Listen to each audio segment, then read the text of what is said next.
Your family supports it, and it is your birthright. Please don't decline this offer. 7 doors. Let's talk about it. What will you do if you find out your ancestors sacrificed 7 points for power and longevity? And now you are the one to pay for it. 7 doors explore this and more. Betrayals, powerful battles, and tragic moments. Stay with me to the end because I will reveal the most important lesson the king learned that everyone can relate to today. I initially did not want to make any reaction about the movie since it is pure fiction and not historical, even though it's an epic and promotes Yoruba culture. But after watching the whole series, there are some key lessons I learned and felt like sharing.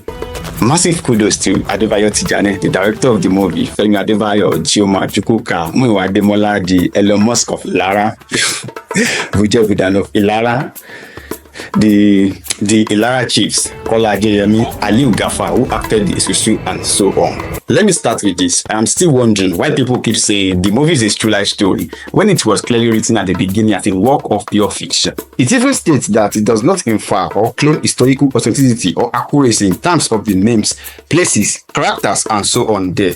If you read it to the end, you see. So, they have their creative liberty. The use of the late 20th century time period was on point as it allows them to explore deep Yoruba culture, the clothing, the tradition, and even the cars available. It is like seeing the society transitioning to the threshold of the modern era. Wait, who is this person? Mr. Latin. Please guys, how many of you recognize him at first? I love how they propped everyone for their character. Also, I think we can learn from the statement here when Adedunjoye kept rejecting the throne of Ilara.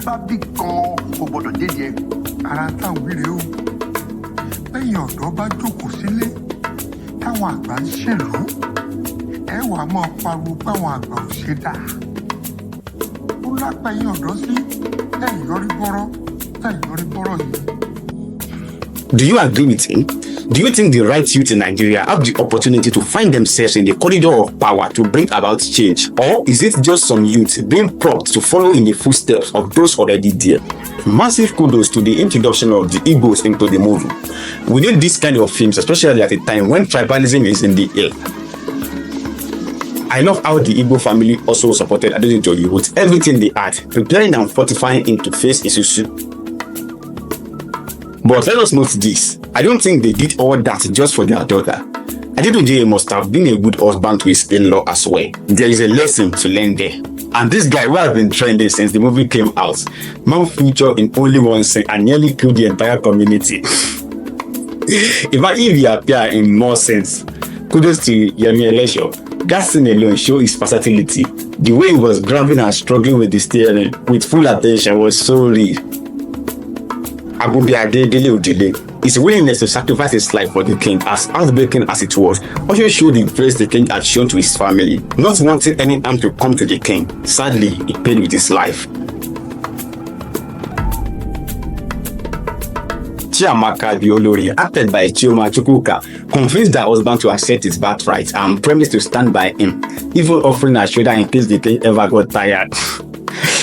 Even though it was tougher than she expected, she did not abandon her husband in time of need and stood by him. The joy of royalty in Adedunjoye's family turned to sorrow with tragic loss of their first child, Princess Fola, under mysterious circumstances. It was later revealed that this tragedy stemmed from the actions of Adedunjoye, an ancestor of Adedunjoye, who sacrificed several points for the charm of longevity. Being the first king from that lineage after Adedunjoye was tasked with rectifying this by marrying 6 more wives to match the 7 wives his ancestors had sacrificed. So, Adedunjoye, deeply in love with his wife, struggled with the requirement of marrying 6 more wives. However, he eventually complied, leading to a chaotic and dramatic palace life as the new wives caused endless conflicts. Just when it seemed everything had settled, another challenge emerged. The king had to defeat Isusu, a powerful figure betrayed by his ancestor, this same Adedunjoye, and later deified as Orisha Fegmebo. Those names, It was an intense battle. The king was given massive support, a combination of Yoruba and Igbo chants to face Isusu. But it wasn't enough until he called on his ancestor, the first Onelara, Adekogbe, who came to his aid and helped him win the battle.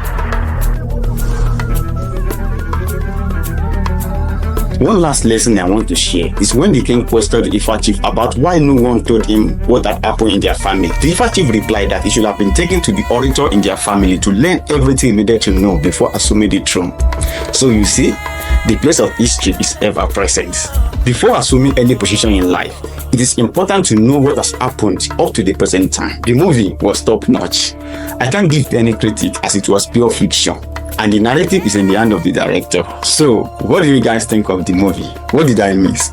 If you are yet to watch it, it's streaming on Netflix. Go watch it and come back to share your own view. If you enjoy my narrative, kindly like, comment, share, and follow. Thank you.